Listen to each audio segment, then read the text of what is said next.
Imagina una moneda lanzada al aire, girando en cámara lenta, suspendida en ese instante eterno entre el impulso de tu pulgar y el momento en que aterrizará en tu palma. La luz atrapa el borde metálico, creando un pequeño arco iris que parpadea mientras la moneda rota. En este preciso momento, congelado en el tiempo, te hago una pregunta que parece absurda, pero que ha mantenido despiertos a algunos de los físicos más brillantes de la historia. ¿Es cara o cruz? No te pregunto qué crees que será, ni qué probabilidad tiene de ser una u otra. Te pregunto algo más profundo, más inquietante. En este instante exacto, mientras la moneda todavía gira, ¿existe ya un resultado definido? ¿Hay una respuesta ahí, esperando ser descubierta? ¿O la moneda se encuentra en un estado de posibilidad pura, siendo simultáneamente cara y cruz hasta que aterrice y la mires? Para una moneda ordinaria en nuestro mundo cotidiano, la respuesta parece obvia. Por supuesto que tiene un estado definido en cada instante.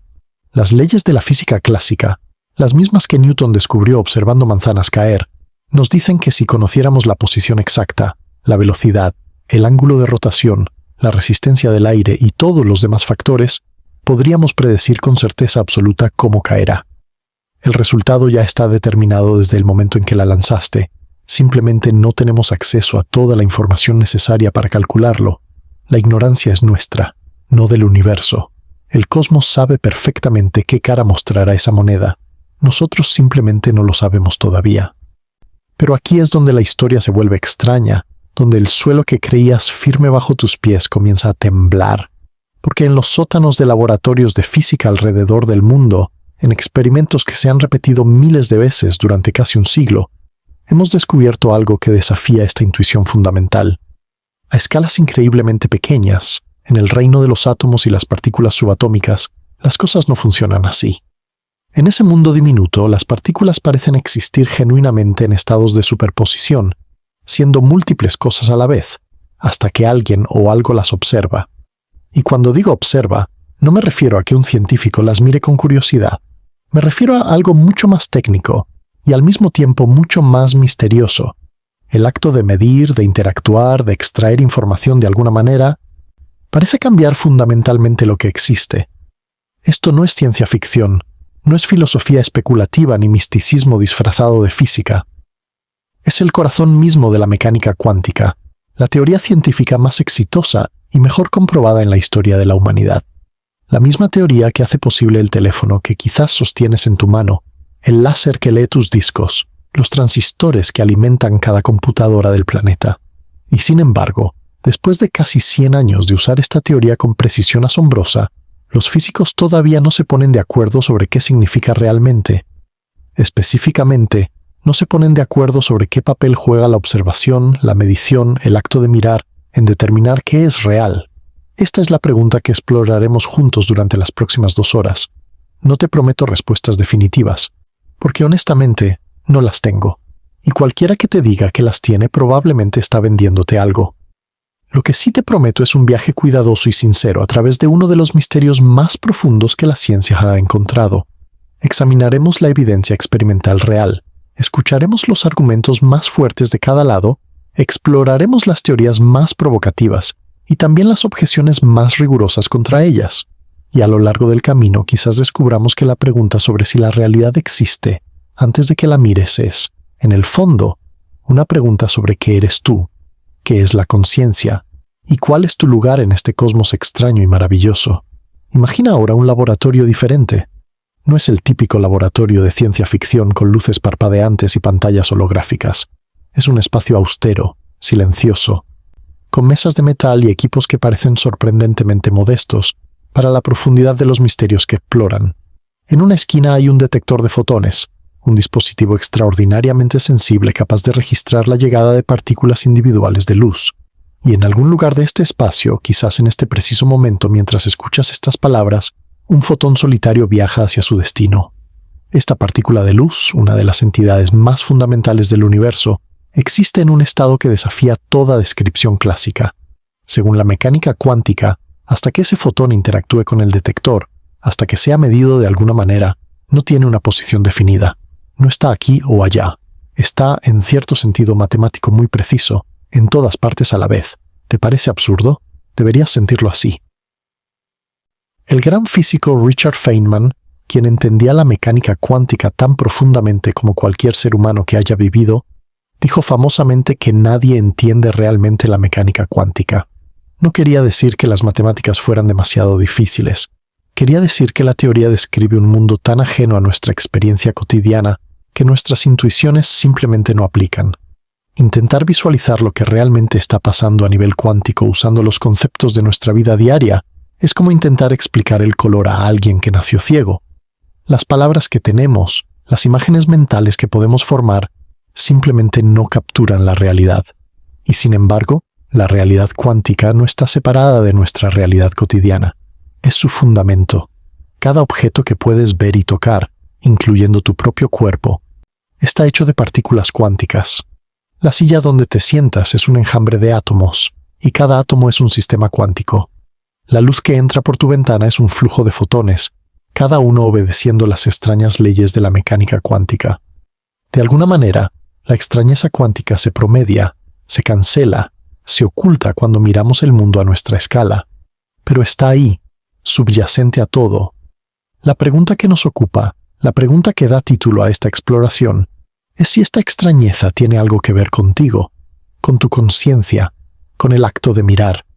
Durante décadas, algunos físicos y filósofos han argumentado que sí, que la conciencia del observador juega un papel especial en el colapso de la función de onda, en la transición del mundo cuántico de posibilidades puras al mundo clásico de hechos definidos.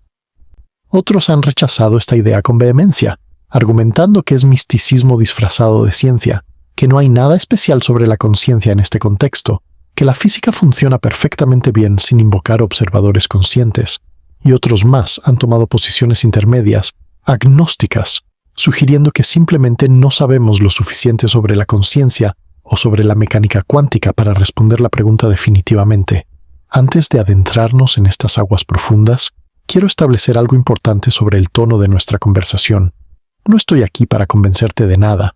No tengo una agenda oculta ni una conclusión predeterminada que quiera venderte. Lo que sí tengo es una fascinación genuina por estas preguntas y un compromiso con la honestidad intelectual. Cuando la evidencia sea fuerte, lo diré. Cuando sea débil o ambigua, también lo diré. Cuando estemos en el territorio de la especulación, lo marcaré claramente. Y cuando los expertos no estén de acuerdo, presentaré los diferentes puntos de vista de la manera más justa que pueda. También quiero reconocer algo personal. Estas preguntas no son puramente abstractas para mí, y sospecho que tampoco lo son para ti.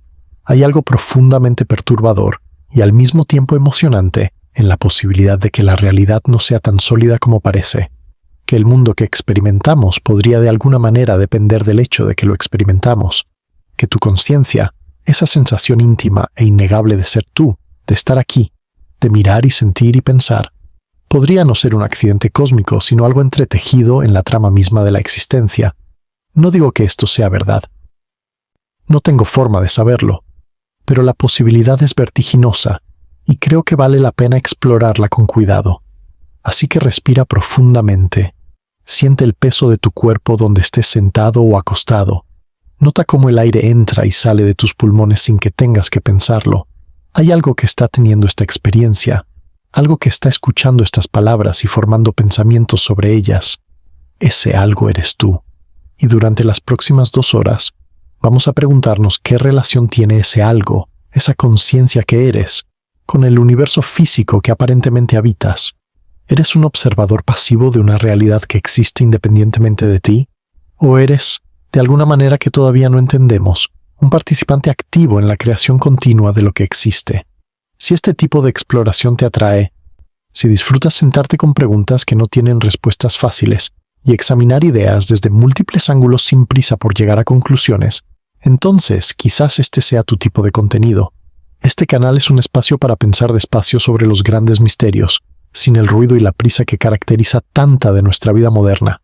Si eso suena como algo que te gustaría seguir explorando, considera suscribirte. Construimos estas conversaciones juntos, y cada suscriptor ayuda a hacer posible que sigamos creando contenido así. Pero por ahora, sigamos adelante, hacia el experimento que cambió para siempre nuestra comprensión de la realidad. Hay un experimento en física que ocupa un lugar especial, casi mítico. Es lo suficientemente simple como para describirlo en unas pocas frases, y sin embargo sus implicaciones son tan profundas que, como dijo Richard Feynman, contiene el único misterio de la mecánica cuántica. Todos los demás misterios, argumentaba, son variaciones de este. Si puedes aceptar este experimento, puedes aceptar toda la extrañeza cuántica. Y si no puedes, bueno, únete al club, porque nadie puede realmente aceptarlo en un nivel intuitivo. Estoy hablando del experimento de la doble rendija, y vamos a explorarlo con el detalle que merece. Comencemos con la versión más simple. Imagina una pared con dos rendijas verticales muy delgadas y paralelas, separadas por una pequeña distancia. Detrás de esta pared hay una pantalla que puede registrar dónde impacta cualquier cosa que pase a través de las rendijas. Ahora imagina que disparas pequeñas bolas hacia la pared, como si fuera un juego de dardos con dos dianas muy estrechas. ¿Qué patrón esperarías ver en la pantalla de detección? La respuesta es obvia. Verías dos bandas verticales, una detrás de cada rendija. Las bolas que pasan por la rendija izquierda crean una banda a la izquierda. Las que pasan por la derecha crean una banda a la derecha.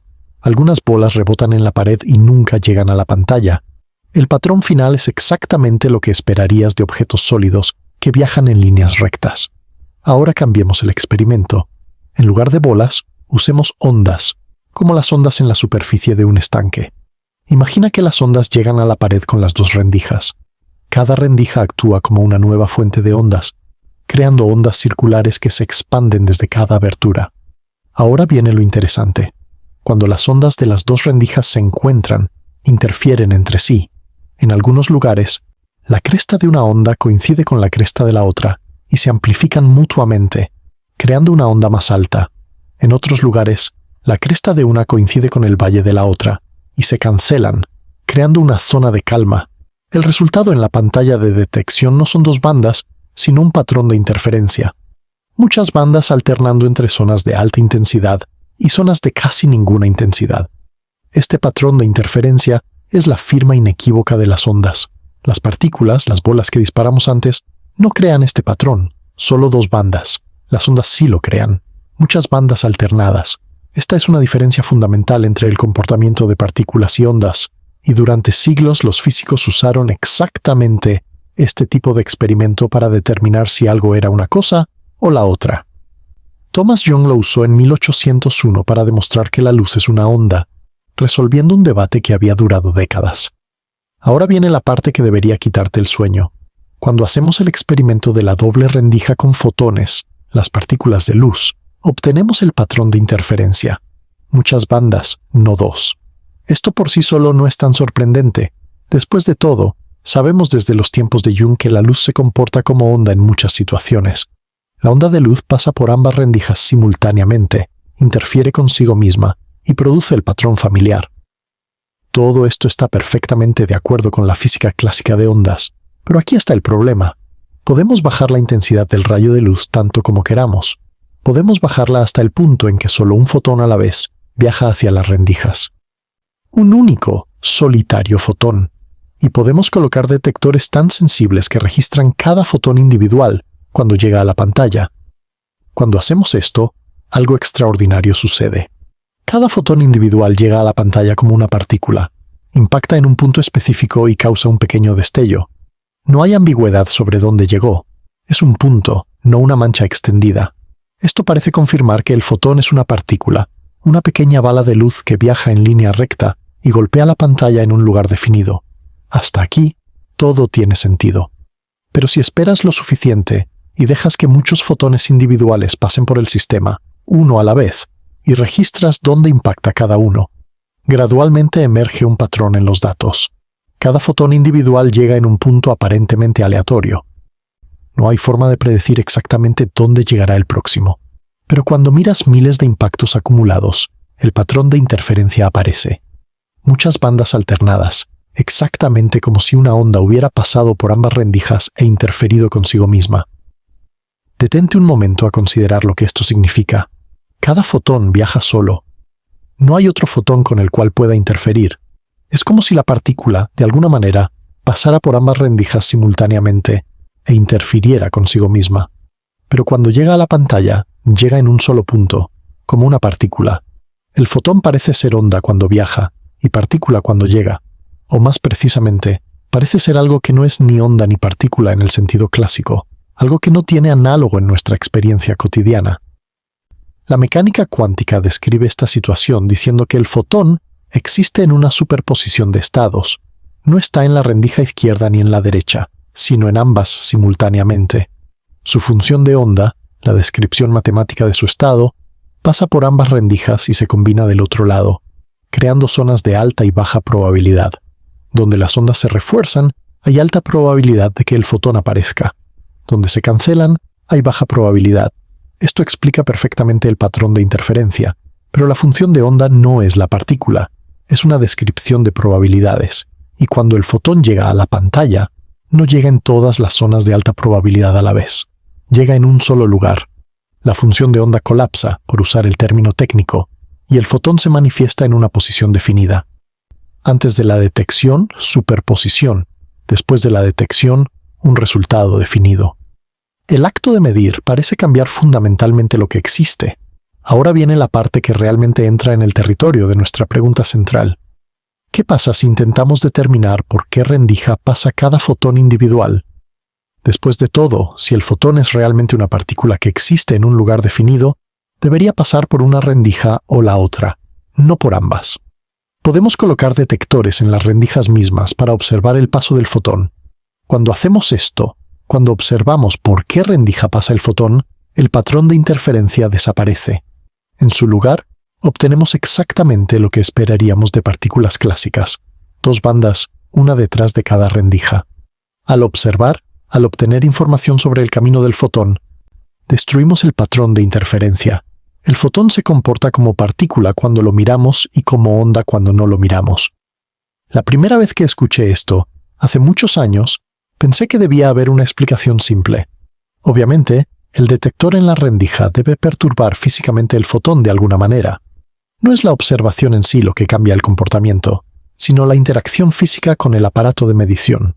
Y de hecho, esta es una explicación parcialmente correcta. Los detectores necesariamente interactúan con los fotones para detectarlos, y esta interacción puede explicar parte del efecto. Pero la historia se vuelve más extraña cuando consideramos variaciones más sofisticadas del experimento. En lo que se conoce como experimentos de elección retardada, diseñados originalmente por el gran físico John Wheeler, la decisión de observar o no observar el camino del fotón se toma después de que el fotón ya ha pasado por las rendijas. Y aquí está lo perturbador. El resultado todavía depende de si se hace la observación. Es como si el fotón supiera de antemano si lo ibas a observar o no, y ajustara su comportamiento en consecuencia. O, dicho de manera más cuidadosa, es como si la historia del fotón no estuviera definida hasta que se completa la medición final. Wheeler describió esto con una metáfora poderosa. Imagina un juego cósmico de 20 preguntas, donde el universo no tiene una respuesta en mente hasta que haces la última pregunta. Las respuestas a las preguntas anteriores son retroactivamente consistentes con la respuesta final, pero no existían como hechos definidos hasta ese momento. El pasado, en cierto sentido, no está fijado hasta que el presente lo determina. Esto suena completamente absurdo, y sin embargo es exactamente lo que los experimentos parecen mostrar. Hay versiones aún más elaboradas de estos experimentos. Los experimentos de borrador cuántico muestran que si la información sobre el camino del fotón se registra, pero luego se borra antes de que pueda ser leída, el patrón de interferencia regresa. No es la interacción física per se lo que destruye la interferencia, sino la disponibilidad de información sobre el camino. Si esa información existe, no hay interferencia. Si se borra, la interferencia vuelve. El universo parece preocuparse profundamente por qué información está disponible, no solo por qué interacciones físicas han ocurrido. Antes de que nos dejemos llevar demasiado por el asombro, es importante hacer una pausa y ser cuidadosos sobre lo que estos experimentos realmente demuestran. Es tentador concluir que la conciencia del observador es lo que colapsa la función de onda, que el universo necesita una mente mirando para decidir qué es real. Pero esta conclusión va mucho más allá de lo que los experimentos demuestran directamente. Lo que los experimentos muestran es que el comportamiento cuántico es sensible a la disponibilidad de información sobre el sistema. Cuando la información sobre el camino del fotón está disponible en principio, incluso si nadie la mira, el comportamiento cambia. No parece requerir una conciencia que observe activamente. Un detector que registra información en una cinta que nadie leerá todavía destruye la interferencia. Lo que importa es la correlación, el entrelazamiento entre el estado del fotón y algún registro macroscópico de su camino. Sin embargo, esto no cierra completamente la cuestión, porque podemos seguir preguntando, ¿qué cuenta como un registro de información? ¿Qué hace que algo sea una medición? ¿Dónde exactamente traza la física la línea entre el mundo cuántico de superposiciones y el mundo clásico de hechos definidos? Estas preguntas nos llevarán al siguiente capítulo de nuestra exploración, pero por ahora, simplemente mantén en mente la extrañeza fundamental que hemos encontrado. El experimento de la doble rendija revela un mundo donde las entidades fundamentales no son ni partículas ni ondas, sino algo que no tiene nombre en nuestro lenguaje cotidiano. Un mundo donde la pregunta por qué rendija pasó el fotón parece no tener respuesta hasta que alguien o algo la hace. Un mundo donde la realidad parece ser, en algún nivel fundamental, indeterminada hasta que se mide. Feynman tenía razón. Este es el misterio. Todos los demás son variaciones.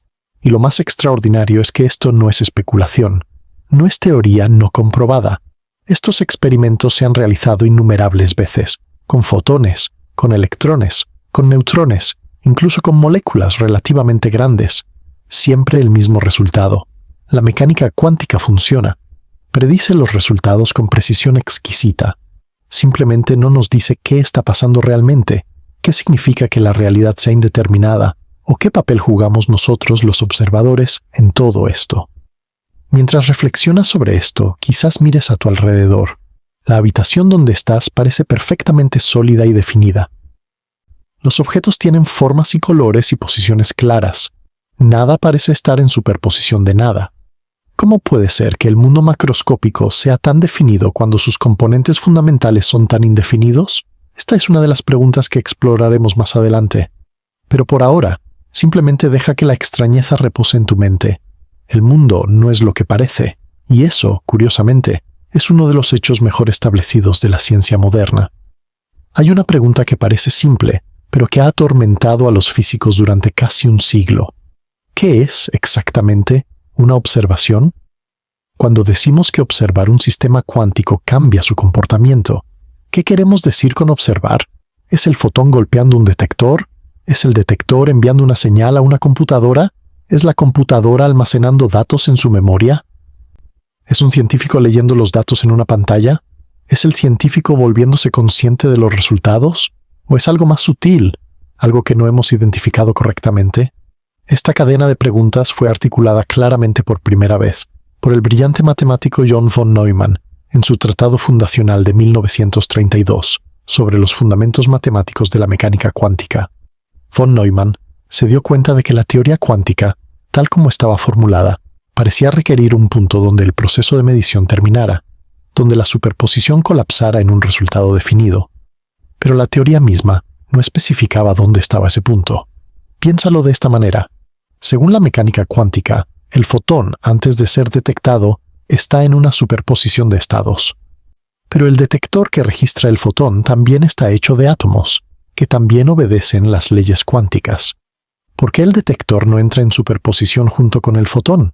¿Por qué no termina en un estado de haber detectado el fotón aquí y haberlo detectado allá simultáneamente? Y si el detector entra en superposición, ¿qué pasa con la computadora que lee el detector? ¿Y con la pantalla que muestra los resultados? ¿Y con los ojos del científico? ¿Y con su cerebro? Puedes seguir esta cadena hasta donde quieras, y la teoría cuántica, tomada literalmente, sugiere que todo entra en superposición con todo lo demás. El científico termina en un estado de haber visto el resultado A y haber visto el resultado B simultáneamente. Pero esto claramente no es lo que experimentamos. Cuando miras un experimento, ves un resultado, no una superposición borrosa de todos los resultados posibles. En algún lugar de la cadena, la superposición debe colapsar. La pregunta es ¿dónde? Von Neumann no resolvió este problema, pero lo formuló con claridad matemática, y en el proceso abrió la puerta a una posibilidad inquietante. El único eslabón de la cadena que es cualitativamente diferente de todos los demás es la consciencia del observador. Los fotones, los detectores, las computadoras, las pantallas, incluso los cerebros biológicos, son todos sistemas físicos que deberían, en principio, obedecer las leyes de la mecánica cuántica. Pero la consciencia, la experiencia subjetiva de ver un resultado, parece ser algo diferente. Quizás, sugirieron algunos, es la consciencia la que colapsa la función de onda. Quizás la cadena termina ahí, porque ahí es donde aparece algo genuinamente nuevo, un observador consciente que no puede estar en superposición de experiencias. El físico Eugene Wigner, amigo y colega de von Neumann, llevó esta idea más lejos con un famoso experimento mental conocido como el amigo de Wigner. Imagina que un observador, el amigo, está en un laboratorio realizando una medición cuántica. Desde su perspectiva, cuando mira el resultado, la función de onda colapsa y ve un resultado definido. Pero ahora imagina que Wigner está fuera del laboratorio, sin acceso a lo que sucede adentro. Desde la perspectiva de Wigner, todo el laboratorio, incluyendo a su amigo, debería evolucionar según la ecuación de Schrödinger, la ley matemática que gobierna los sistemas cuánticos. Esto significa que, desde la perspectiva de Wigner, su amigo debería estar en superposición de haber visto diferentes resultados. Entonces, ¿cuál perspectiva es correcta? ¿Colapsó la función de onda cuando el amigo observó o sigue en superposición hasta que Wigner abra la puerta y pregunte qué vio? Wigner originalmente argumentó que la conciencia de su amigo colapsaba la función de onda, que no era posible tener a un ser consciente en superposición de experiencias. Pero más tarde en su vida cambió de opinión sobre esto, reconociendo las dificultades que esta posición conlleva. Antes de continuar, debo ser honesto contigo sobre algo. La interpretación de que la conciencia causa el colapso de la función de onda, aunque fue considerada seriamente por algunos físicos prominentes en la historia temprana de la mecánica cuántica, no es la posición mayoritaria entre los físicos de hoy. La mayoría de los físicos que trabajan con mecánica cuántica, cotidianamente, no piensan que la conciencia juegue ningún papel especial. Tienen otras formas de entender lo que sucede, que exploraremos en detalle, pero la pregunta sigue siendo legítima, y vale la pena entender por qué algunos pensadores serios la han tomado en serio. Una de las razones principales por las que la mayoría de los físicos evitan invocar la consciencia es que tenemos una explicación alternativa muy poderosa para por qué no vemos superposiciones en el mundo macroscópico. Esta explicación se llama decoherencia, y es crucial entenderla para tener una imagen honesta del debate. Imagina de nuevo nuestro fotón en superposición, pasando por ambas rendijas simultáneamente. Este estado de superposición es increíblemente frágil. Cualquier interacción del fotón con su entorno, cualquier cosa que pueda distinguir entre los dos caminos, destruirá la superposición. Y en el mundo macroscópico, los sistemas interactúan con su entorno constantemente. Cada partícula de aire que golpea un objeto, cada fotón de luz que rebota, cada fluctuación térmica, representa una posible interacción que puede colapsar una superposición. Un sistema macroscópico como un detector, o una computadora, o un cerebro, está en contacto con trillones de partículas del ambiente en cada momento. Estas interacciones causan que cualquier superposición cuántica se destruya casi instantáneamente, en escalas de tiempo increíblemente cortas, mucho más cortas de lo que podríamos posiblemente observar. El sistema parece estar en un estado definido porque su superposición ha sido destruida por interacciones ambientales mucho antes de que cualquier observador consciente pueda enterarse. Desde esta perspectiva, no hay nada especial sobre la conciencia. El colapso, o más precisamente, la apariencia de colapso, sucede debido a interacciones físicas ordinarias con el ambiente. No se necesita ningún observador consciente. El universo hace su trabajo de definir la realidad sin ninguna referencia a mentes que miren. La decoherencia es un fenómeno real, experimentalmente confirmado, y extremadamente importante para entender por qué el mundo macroscópico parece clásico cuando sus componentes son cuánticos. Es una parte crucial de la historia, pero hay una sutileza importante que debemos mencionar. La decoherencia explica perfectamente por qué no vemos superposiciones, por qué el mundo parece tener propiedades definidas, pero no explica necesariamente por qué un resultado particular ocurre en lugar de otro. Déjame explicar esto con más cuidado. Cuando la decoherencia ocurre, las diferentes ramas de la superposición se vuelven efectivamente independientes, incapaces de interferir entre sí. Para todos los propósitos prácticos, es como si solo una de ellas fuera real. Pero la mecánica cuántica, tomada al pie de la letra, dice que todas las ramas todavía existen, solo que ya no pueden interactuar. Decidir que solo una de ellas es real requiere algo más, algo que la decoherencia sola no proporciona. Diferentes interpretaciones de la mecánica cuántica manejan este problema de diferentes maneras, y exploraremos las principales en los capítulos siguientes. Por ahora, el punto importante es que la decoherencia reduce pero no elimina completamente el misterio. Explica la apariencia de colapso sin necesitar conciencia, pero no resuelve todas las preguntas sobre qué significa que algo sea real o qué papel juegan los observadores en definir la realidad. Quiero pausar aquí por un momento y preguntarte algo directamente. Cuando piensas en esta cadena de eventos, desde el fotón hasta el detector, hasta la computadora, hasta el científico, ¿dónde sientes intuitivamente que la observación realmente ocurre? ¿Es cuando el dispositivo físico registra el evento? ¿O solo cuando una mente consciente se da cuenta de los resultados? No hay respuesta correcta aquí. Los físicos no están de acuerdo entre sí, y tus intuiciones son tan válidas como punto de partida como las de cualquiera. Me encantaría saber qué piensas. Deja un comentario con tu instinto inicial. Sin respuestas equivocadas, solo curiosidad. Hay otro aspecto de esta pregunta que vale la pena considerar. Cuando preguntamos qué cuenta como una observación, también estamos implícitamente preguntando qué tipo de cosa puede ser un observador. ¿Necesita ser consciente? ¿Necesita ser complejo? ¿Un gato cuenta? ¿Una bacteria? ¿Un termostato? El famoso experimento mental de Schrödinger fue diseñado precisamente para hacer esta pregunta más aguda. Imagina un gato en una caja sellada junto con un átomo radiactivo, un detector de radiación, un frasco de veneno y un mecanismo que rompe el frasco si el detector registra la desintegración del átomo. Según la mecánica cuántica, antes de que abras la caja, el átomo está en superposición de haberse desintegrado y no haberse desintegrado. Esto significa que el detector está en superposición de haber detectado y no haber detectado. El mecanismo está en superposición de haber roto y no haber roto el frasco. Y el gato está en superposición de estar vivo y estar muerto. Schrödinger diseñó este experimento mental no para sugerir que los gatos pueden realmente estar vivos y muertos simultáneamente, sino para mostrar lo absurda que parece la mecánica cuántica cuando la aplicamos a objetos macroscópicos. Algo debe estar mal con esta imagen, argumentaba. O la mecánica cuántica no se aplica a gatos, o hay algo que no entendemos sobre cómo interpretar la teoría. La respuesta estándar hoy, usando la decoherencia, es que las superposiciones cuánticas de objetos macroscópicos como gatos se destruyen casi instantáneamente debido a interacciones con el ambiente.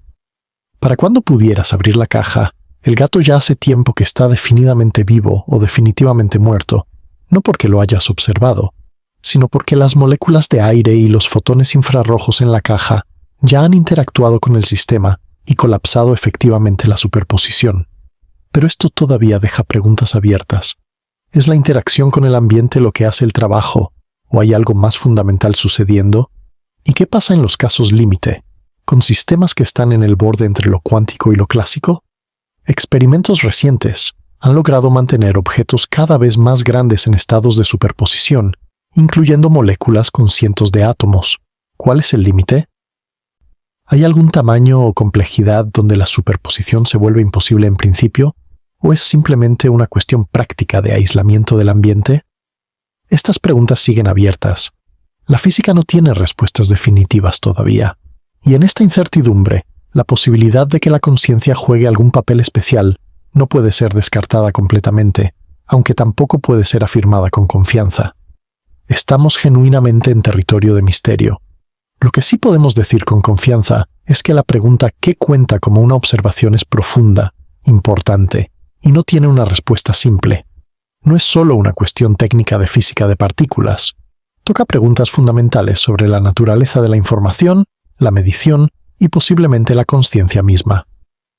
Los próximos capítulos explorarán diferentes maneras en que los físicos y filósofos han tratado de responder estas preguntas, desde el silencio pragmático de la interpretación de Copenhague hasta las implicaciones vertiginosas de los muchos mundos. Pero nunca olvides que, en el fondo, todas estas interpretaciones están tratando de hacer sentido del mismo conjunto básico de datos experimentales que hemos discutido. Los hechos están claros. Lo que significan sigue siendo profundamente debatido. En 1927, en la ciudad de Bruselas, algunos de los científicos más brillantes que jamás hayan vivido se reunieron para discutir la nueva teoría cuántica que estaba revolucionando la física. Albert Einstein estaba allí, inconforme y escéptico. Werner Heisenberg también, joven y brillante, uno de los arquitectos principales de la nueva física, y presidiendo las discusiones estaba Niels Bohr, el patriarca de la física cuántica de Copenhague, cuya interpretación de la teoría se convertiría en la ortodoxia durante décadas. Lo que emergió de estas discusiones y de los debates que continuaron en los años siguientes fue algo que llegó a conocerse como la interpretación de Copenhague de la mecánica cuántica. No es una teoría alternativa. Usa exactamente las mismas matemáticas que cualquier otra interpretación, pero propone una manera particular de entender lo que esa matemática significa, y específicamente, qué significa hablar de observación y realidad en el contexto cuántico. La interpretación de Copenhague es famosa por su pragmatismo, y algunos dirían, por su evasión. Bohr insistía en que la mecánica cuántica no describe la realidad tal como es, sino nuestra capacidad de hablar sobre la realidad, nuestra interacción con ella, nuestro conocimiento de ella. Las preguntas sobre qué está haciendo realmente una partícula cuando no la observamos eran, para Bohr, preguntas sin sentido. La física solo puede hablar de lo que puede ser observado. Lo demás está fuera del alcance del discurso científico. Hay una frase que captura esta actitud, aunque es difícil rastrear exactamente quién la dijo primero. Cállate y calcula. La idea es que los físicos no necesitan resolver los problemas filosóficos de la mecánica cuántica para usarla. Las matemáticas funcionan. Las predicciones son correctas. ¿Por qué obsesionarse con lo que significa si podemos simplemente usarlo? Y en cierto sentido, esta actitud ha sido increíblemente exitosa. La mecánica cuántica, interpretada de manera pragmática según el espíritu de Copenhague, ha permitido desarrollos tecnológicos asombrosos y predicciones de precisión sin paralelo. Los físicos que trabajan en aplicaciones prácticas raramente se preocupan por cuestiones de interpretación. Usan las reglas, hacen las predicciones, verifican los resultados y siguen adelante. Pero hay algo profundamente insatisfactorio en esta postura para quienes quieren entender, no solo predecir. Decir que la mecánica cuántica describe nuestro conocimiento de la realidad en lugar de la realidad misma parece evadir la pregunta en lugar de responderla. ¿Qué hay debajo de nuestro conocimiento? ¿Hay algo? ¿O es el conocimiento, la información, la observación, de alguna manera más fundamental que cualquier realidad objetiva? Bohr era un pensador profundo y sutil, y sus escritos sugieren que tomaba estas preguntas más en serio de lo que la caricatura del cállate y calcula implica. Él creía genuinamente que la mecánica cuántica nos estaba enseñando algo profundo sobre los límites del lenguaje humano y la conceptualización. Nuestros conceptos clásicos como posición, velocidad, partícula, onda, fueron forjados en nuestra experiencia con objetos macroscópicos. Cuando tratamos de aplicarlos al mundo cuántico, inevitablemente encontramos contradicciones aparentes. La única salida, según Bohr, era reconocer que estos conceptos tienen dominios limitados de aplicabilidad y que la realidad cuántica está más allá de lo que nuestro lenguaje puede capturar directamente. Esto es lo que Bohr llamó complementariedad. La luz es tanto partícula como onda, no en el sentido de que sea las dos cosas simultáneamente, sino en el sentido de que ambos conceptos son necesarios para describir completamente su comportamiento, aunque son mutuamente excluyentes en cualquier experimento particular. Dependiendo de cómo configures tu experimento, verás comportamiento de partícula o comportamiento de onda, pero nunca ambos a la vez.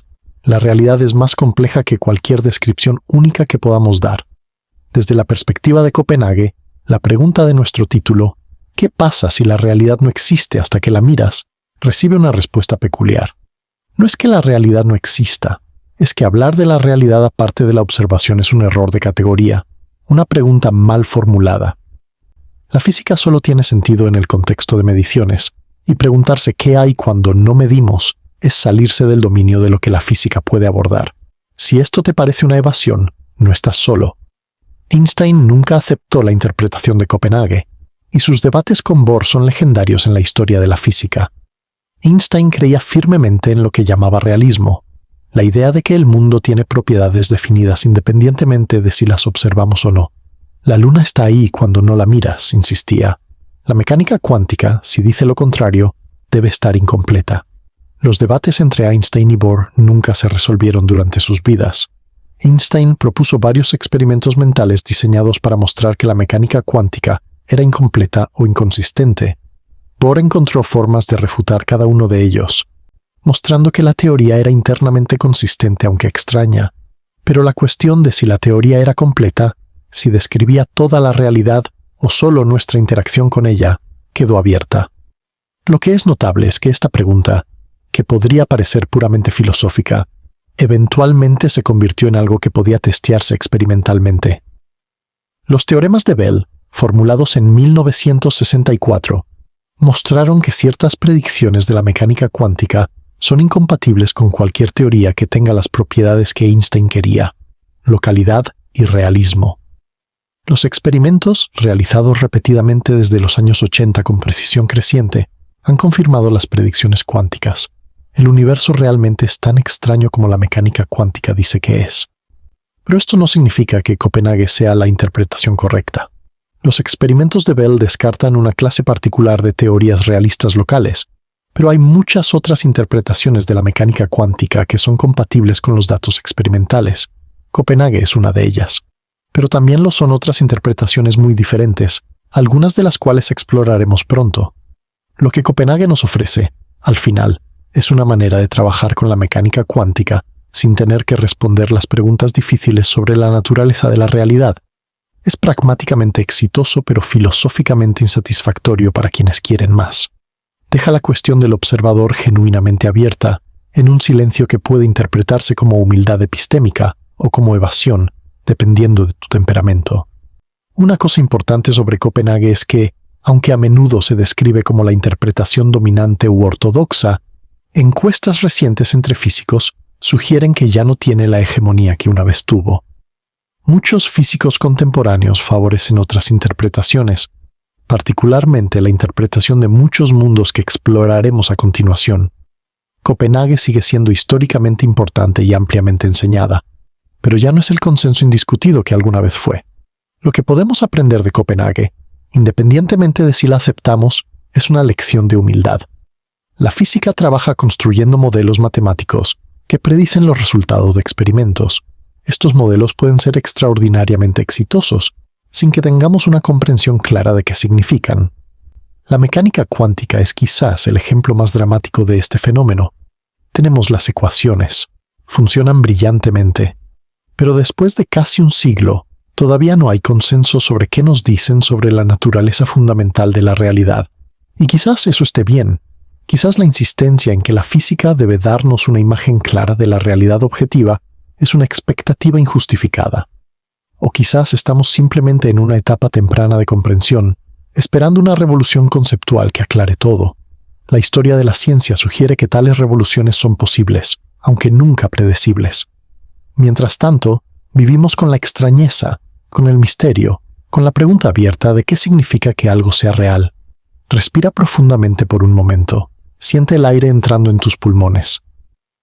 Hay algo que está teniendo esta experiencia, algo que está siguiendo estas ideas, algo que se pregunta, ¿qué significa todo esto?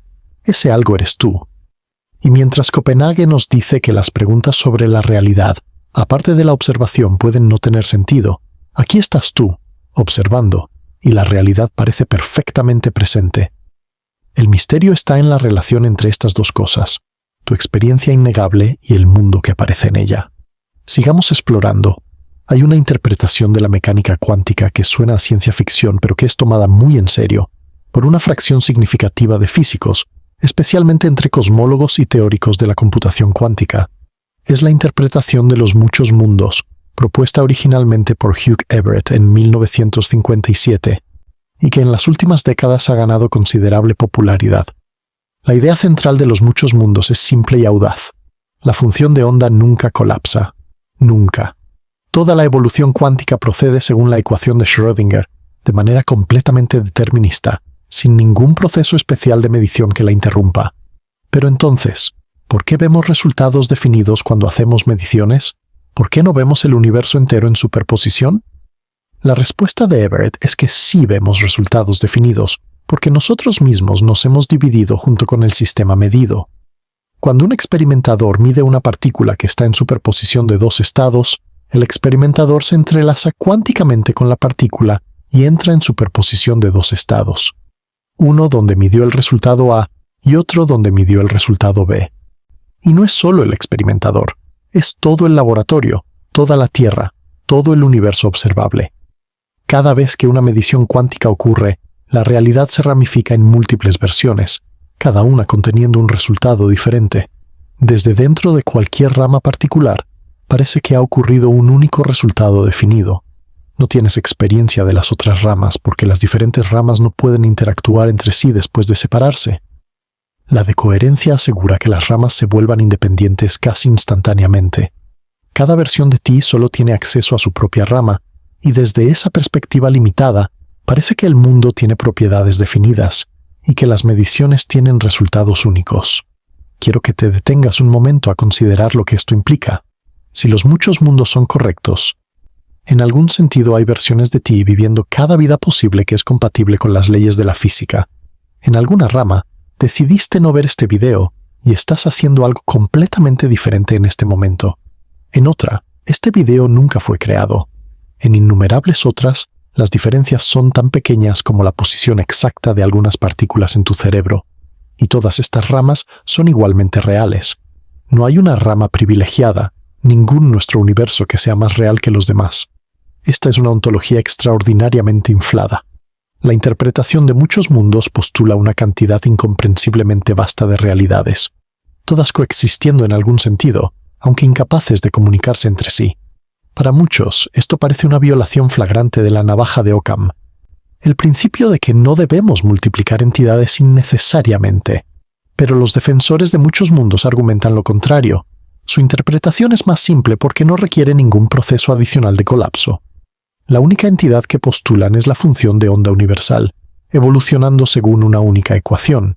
Que esta función de onda describa múltiples mundos es una consecuencia de las matemáticas, no un postulado adicional. Hay algo genuinamente elegante en esta interpretación. Elimina el problema de la medición de raíz. No hay necesidad de especificar qué cuenta como una observación, porque las observaciones no son eventos especiales, desde el punto de vista de las leyes fundamentales.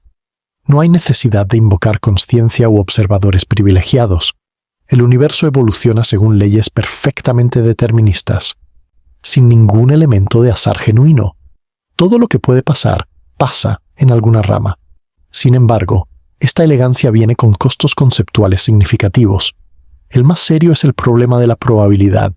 En la mecánica cuántica estándar, los diferentes resultados de una medición tienen diferentes probabilidades. Estas probabilidades se calculan usando la regla de Born y han sido verificadas experimentalmente con gran precisión. Pero si todos los resultados realmente ocurren en diferentes ramas, ¿qué significan las probabilidades? Los defensores de muchos mundos han trabajado duro en este problema, y hay varias propuestas sobre cómo derivar la regla de Born dentro del marco de muchos mundos. Pero el consenso sobre si alguna de estas propuestas es completamente satisfactoria sigue siendo esquivo. Es un problema técnico profundo que está en el corazón de debates filosóficos sobre la interpretación. Otra dificultad es más visceral. ¿Qué significa realmente que haya infinitas versiones de ti? ¿Tiene sentido hablar de tu identidad si hay incontables copias, algunas de las cuales están tomando decisiones completamente diferentes?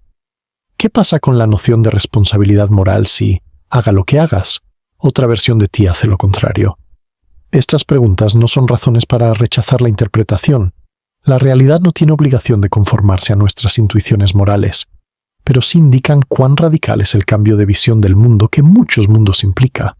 A pesar de estas dificultades, la interpretación de muchos mundos ha ganado popularidad en las últimas décadas, particularmente entre físicos que trabajan en cosmología cuántica y computación cuántica.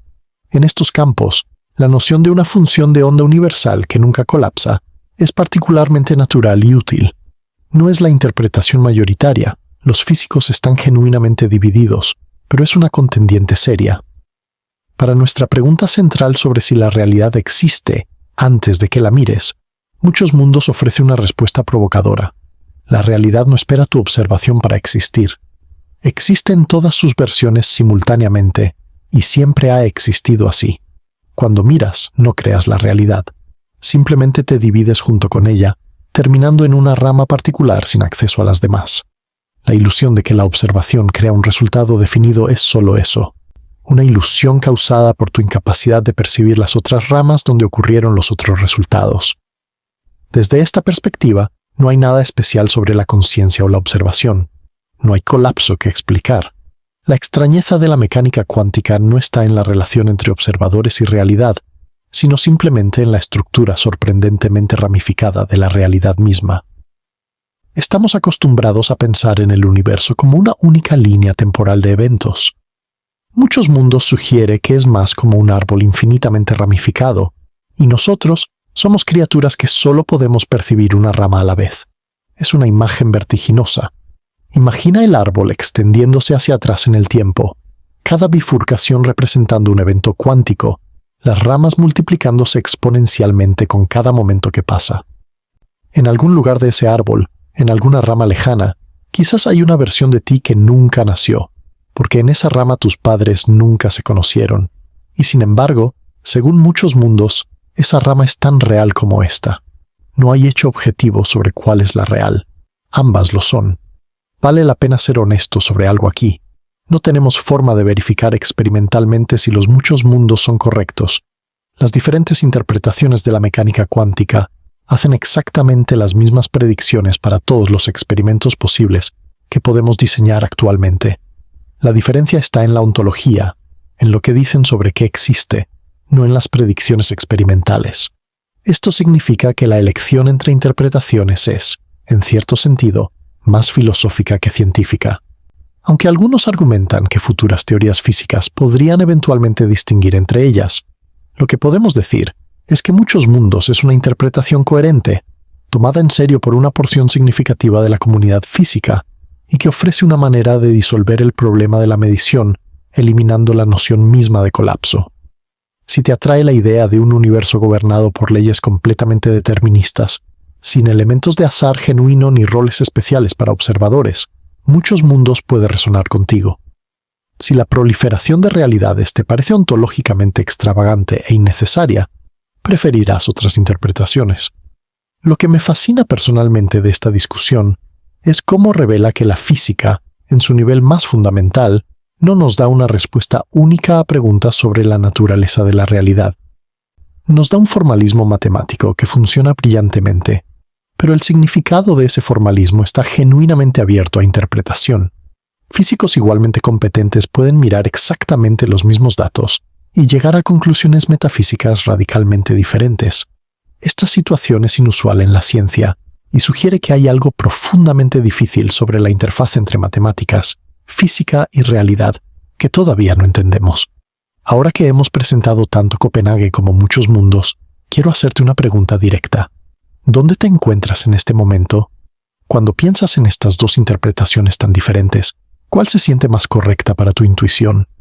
¿Eres más escéptico de toda esta discusión pensando que quizás hay una respuesta más simple que todavía no hemos encontrado? ¿O te sientes abierto, quizás incluso atraído, por la posibilidad de que la observación juegue algún papel especial en determinar la realidad? Deja un comentario con tu posición actual. Leo las respuestas y, honestamente, algunas de las mejores ideas para estos videos vienen de sus reflexiones. Si muchos mundos te parece extravagante, espera a ver lo que viene a continuación. Vamos a hablar sobre entrelazamiento cuántico, el fenómeno que Einstein llamó acción fantasmal a distancia, y examinar cuidadosamente qué nos dice y qué no nos dice sobre la naturaleza de la realidad y el papel de los observadores. Hay un fenómeno en física cuántica que ha capturado la imaginación popular más que casi cualquier otro. Se menciona en películas de ciencia ficción, en libros de autoayuda cuestionables, y en innumerables videos de YouTube que prometen revelar los secretos del universo. Me refiero al entrelazamiento cuántico, y quiero explorarlo contigo con cuidado, distinguiendo lo que sabemos de lo que imaginamos y lo que los experimentos demuestran de lo que a veces se les atribuye falsamente. El entrelazamiento ocurre cuando dos o más partículas se preparan de tal manera que sus estados cuánticos están correlacionados, no simplemente en el sentido de que tienen historias comunes, sino de una manera mucho más profunda y extraña. Cuando mides una propiedad de una partícula entrelazada, instantáneamente sabes algo sobre la otra partícula, sin importar cuán lejos esté. Si las dos partículas están en lados opuestos de la galaxia, la correlación sigue siendo perfecta e instantánea. Para entender por qué esto es tan extraño, considera una analogía imperfecta. Imagina que tienes dos guantes, uno izquierdo y uno derecho, y los metes en cajas separadas sin mirar cuál va en cuál. Luego envías una caja a la luna y te quedas con la otra. Cuando abres tu caja y ves que tienes el guante izquierdo, instantáneamente sabes que la caja en la luna contiene el derecho. Pero esto no es misterioso. Los guantes siempre fueron izquierdo y derecho. Simplemente no sabías cuál estaba en cada caja. Tu ignorancia se resolvió cuando miraste, pero los guantes mismos no cambiaron. Einstein pensaba que el entrelazamiento cuántico debía ser algo similar. Las partículas, argumentaba, deben tener propiedades definidas desde el momento en que se separan, como los guantes. El misterio aparente del entrelazamiento sería simplemente nuestra ignorancia de estas propiedades ocultas. Cuando medimos una partícula y obtenemos información sobre la otra, simplemente estamos descubriendo algo que ya era verdad. La mecánica cuántica, con su descripción de superposiciones y colapsos, sería entonces una descripción incompleta de una realidad subyacente más definida. Pero aquí está lo extraordinario. Einstein estaba equivocado. No sobre la importancia de la pregunta, sino sobre la respuesta. El físico John Bell demostró en 1964 que si las partículas realmente tuvieran propiedades definidas antes de la medición, de la manera que Einstein imaginaba, ciertas combinaciones de mediciones producirían correlaciones limitadas a un cierto rango. Las partículas cuánticas entrelazadas violan estos límites, las llamadas desigualdades de Bell. Producen correlaciones más fuertes de lo que cualquier teoría con propiedades predefinidas podría generar. Y los experimentos han confirmado esto repetidamente, con precisión creciente y cerrando más y más posibles escapatorias, hasta el punto de que en 2022 el Premio Nobel de Física fue otorgado a Allen Aspect, John Clauser y Anton Zeilinger precisamente por estos experimentos. Las correlaciones cuánticas son reales, no son un truco, no son un malentendido. El universo realmente funciona de una manera que viola las expectativas del sentido común de la manera más profunda posible. Pero aquí es donde debo ser cuidadoso, porque este fenómeno ha sido espectacularmente malinterpretado en la cultura popular. El entrelazamiento cuántico no permite la comunicación instantánea a través del espacio, no permite la telepatía, no demuestra que la conciencia conecta objetos distantes. Déjame explicar por qué. Cuando mides una partícula entrelazada, obtienes un resultado aleatorio. No puedes controlar qué resultado obtendrás. La otra partícula, cuando se mide, dará un resultado correlacionado con el tuyo, pero su resultado también es aleatorio desde su perspectiva local. Si yo tengo una partícula aquí y tú tienes la otra en la luna, y ambos medimos, obtendremos resultados correlacionados. Pero ninguno de nosotros puede usar este mecanismo para enviar información al otro. Todo lo que verás son resultados aleatorios, hasta que comparemos nuestras notas usando comunicación clásica ordinaria, a velocidad de la luz o menos. Solo entonces descubriremos las correlaciones.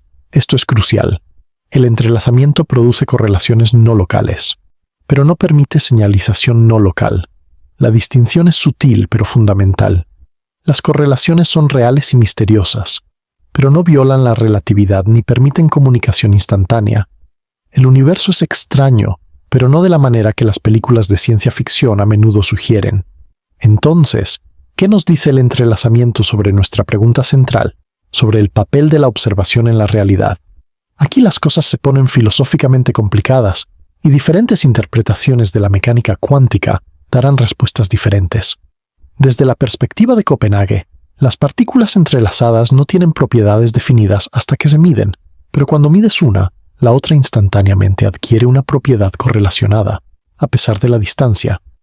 Esto no es causalidad en el sentido ordinario, porque no hay señal viajando entre las partículas. Es más como si la realidad de ambas partículas estuviera conectada de alguna manera que trasciende la separación espacial. Desde la perspectiva de muchos mundos, cuando mides una partícula entrelazada, te divides junto con ella, y en cada rama hay una versión de ti con un resultado diferente. Pero cada versión de ti está correlacionada con la versión apropiada del otro observador en la luna. Las correlaciones existen porque las ramas del árbol de mundos están estructuradas de esa manera desde el principio. No hay nada instantáneo sucediendo en el momento de la medición. Toda la estructura ya estaba implícita en la función de onda desde que las partículas se entrelazaron. Hay otras interpretaciones que manejan el entrelazamiento de maneras aún diferentes, algunas invocando ondas piloto que guían partículas, otras postulando influencias retrocausales que viajan hacia atrás en el tiempo, otras aceptando una forma de no localidad que no implica señalización, pero sí algún tipo de conexión real a través del espacio. Ninguna de estas interpretaciones es actualmente descartada por los datos experimentales. Todas son compatibles con lo que observamos, y todas son extrañas en sus propias maneras. Lo que podemos decir con confianza es que el entrelazamiento demuestra que el mundo no es local de la manera que Einstein esperaba.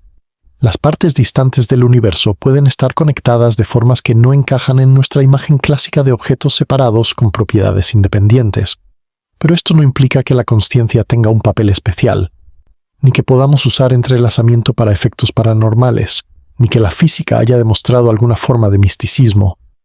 El universo es genuinamente más extraño que lo clásico, pero la naturaleza exacta de esa extrañeza sigue siendo materia de debate. Algunos especuladores han propuesto que el entrelazamiento podría estar relacionado con la conciencia de maneras más profundas. Quizás que las partes de nuestros cerebros están entrelazadas de formas que dan origen a la unidad de la experiencia, o que mentes distantes podrían estar cuánticamente conectadas. Estas ideas son altamente especulativas y no tienen apoyo experimental significativo. Los sistemas biológicos son típicamente demasiado cálidos, demasiado húmedos, demasiado interactivos con su ambiente para mantener entrelazamiento cuántico por periodos significativos. La decoherencia destruye las delicadas correlaciones cuánticas casi instantáneamente en tales condiciones. Esto no significa que sea imposible que la biología use efectos cuánticos de maneras sorprendentes. Hay evidencia de que algunos procesos biológicos, como ciertos aspectos de la fotosíntesis y posiblemente la navegación de algunas aves, pueden involucrar coherencia cuántica de maneras que no esperábamos. Pero estos fenómenos están muy lejos de demostrar que el entrelazamiento tiene algo que ver con la conciencia o con conexiones psíquicas entre personas. Lo que el entrelazamiento nos enseña, honestamente interpretado, es que nuestras intuiciones clásicas sobre la separabilidad del mundo no son completamente correctas. Las partes del universo pueden estar correlacionadas de maneras que no encajan en ninguna historia local clásica. Esto es profundo y misterioso y vale la pena asombrarse, pero debemos ser cuidadosos de no saltar de este misterio genuino a conclusiones que no están justificadas por la evidencia. Antes de continuar, quiero hacer una pausa para nuestro primer momento de reflexión interactiva. Hemos cubierto mucho terreno: el experimento de la doble rendija, el problema de la medición, Copenhague, muchos mundos y ahora entrelazamiento. Me gustaría saber dónde estás en este momento de nuestro viaje. Aquí hay 3 preguntas rápidas. Responde cualquiera o todas en los comentarios. Primero, cuando piensas en el entrelazamiento, ¿se siente más como una confirmación de que el universo es más extraño de lo que pensábamos, o como algo que probablemente tiene una explicación más mundana que simplemente no hemos encontrado todavía? Segundo, en tus propias palabras, ¿cuál es la cosa más sorprendente que has aprendido o reconsiderado hasta ahora en este video? Tercero, en una escala del 1 al 10, ¿cuán abierto estás en este momento a la idea de que la conciencia podría jugar algún papel en cómo opera la realidad física? 1 significa absolutamente no. 10 significa probablemente sí. Deja tus respuestas abajo. Me encanta leerlas y ayudan a entender qué resuena y qué podría necesitar más claridad en futuros videos. Hasta ahora hemos estado presentando el caso de que la física cuántica es extraña y que el papel de la observación es misterioso. Hemos explorado interpretaciones que asignan diferentes grados de importancia a los observadores. Pero sería deshonesto de mi parte si no dedicara tiempo significativo a la posición que la mayoría de los físicos trabajadores probablemente sostienen implícitamente: que la conciencia no tiene nada especial que ver con la mecánica cuántica, y que toda la discusión sobre si la realidad existe antes de que la mires es, en el mejor de los casos, una confusión filosófica y, en el peor, puro misticismo disfrazado. Este capítulo está dedicado a presentar los argumentos más fuertes contra la idea de que la observación consciente juega un papel especial en la física cuántica, no porque crea que estos argumentos son definitivamente correctos, sino porque la honestidad intelectual requiere que examinemos las objeciones más serias a las ideas que estamos explorando. El primer argumento, y probablemente el más fuerte, es simplemente que no hay evidencia experimental de que la conciencia afecte los resultados cuánticos de manera diferente a cualquier otra interacción física. Los experimentos de la doble rendija funcionan igual, ya sea que los detectores estén conectados a un osciloscopio que nadie mira, a una computadora que almacena datos que nadie leerá, o a un científico que observa directamente los resultados. Lo que importa para el comportamiento del sistema es si la información sobre el camino del fotón está registrada de alguna manera, no si un ser consciente accede a esa información. Piensa en esto cuidadosamente. Si la conciencia fuera el factor crucial en el colapso de la función de onda, esperaríamos ver diferencias experimentales entre situaciones donde alguien mira y situaciones donde nadie mira, pero no vemos tales diferencias.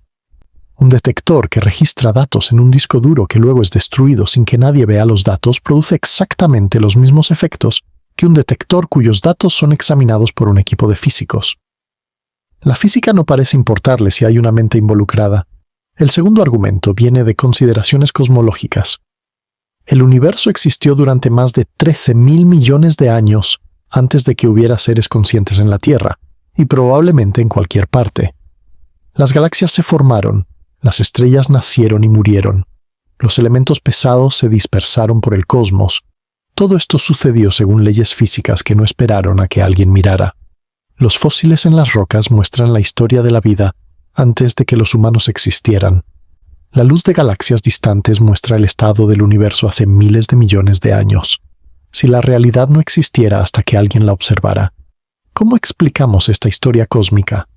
¿Estamos diciendo que todo este pasado fue creado retroactivamente cuando los primeros observadores conscientes aparecieron? Algunos han propuesto exactamente esto, una especie de cosmología participativa, donde los observadores presentes y futuros determinan retroactivamente el pasado cuántico. Es una idea fascinante que tiene defensores serios, pero la mayoría de los físicos la ven con escepticismo profundo. Parece crear más problemas de los que resuelve. El tercer argumento es de parsimonia, el principio de la navaja de Occam. La física ya tiene explicaciones perfectamente buenas para por qué el mundo macroscópico parece clásico, aunque sus componentes sean cuánticos. La decoherencia, como discutimos antes, explica por qué las superposiciones se destruyen efectivamente cuando los sistemas interactúan con su ambiente. No necesitamos agregar la consciencia como un ingrediente adicional. Es una complicación innecesaria que no añade poder explicativo ni predictivo. Además, invocar la conciencia en la física tiene un problema fundamental. No tenemos una teoría científica de la conciencia. No sabemos qué es, cómo surge, cómo medirla o qué sistemas la tienen. Usar un concepto tan mal entendido para explicar algo en física sería explicar lo desconocido con lo más desconocido. No es una estrategia científicamente satisfactoria. El cuarto argumento viene de la observación de que los físicos que realmente trabajan con sistemas cuánticos, en laboratorios y en aplicaciones tecnológicas, nunca necesitan considerar la conciencia en sus cálculos.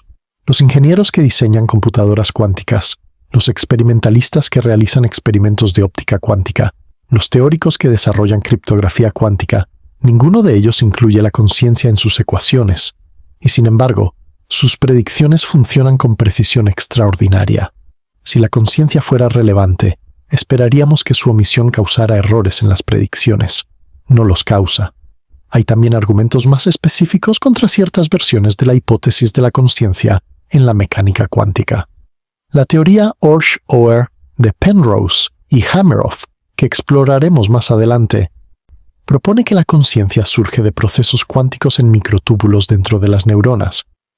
Los críticos argumentan que el ambiente dentro de las neuronas es demasiado cálido y desordenado para mantener coherencia cuántica por el tiempo necesario. Experimentos han mostrado que la decoherencia en tales sistemas ocurre en escalas de tiempo de femtosegundos, demasiado rápido para ser relevante para los procesos neuronales que ocurren en escalas de milisegundos o más.